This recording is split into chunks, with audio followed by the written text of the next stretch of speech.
Guys, welcome back to the tutorial, and in this video I'm going to show you how to bold your text in Google Docs. Now there are a couple ways to do this. All you want to do is just go ahead and highlight the text, and the first way to do it is to click the B on the bar here. So if you look on this banner here, you will find that it shows bold, and you can simply click the B here and it's going to bold the text, right? You also see that when you hover over the B, it says Control plus B. So if you press Control plus B, it will also bold the text for you. You can also bold text by going to the format from the menu option here, then go to text and you'll find bold there, and you can click on that as well. So whichever route you choose, you can easily go ahead and bold your text. Now there's other ways of bolding text, but that is like for doing additional format to text.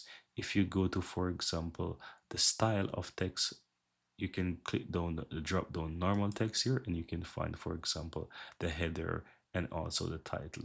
These options will definitely apply bold to your text. So if I choose a title option, and you can see that it changes size and also the boldness. And if I choose the second one as well, that says heading one, and click and apply, it will also do the same. So these are different ways how you can easily bold your text in Google Docs.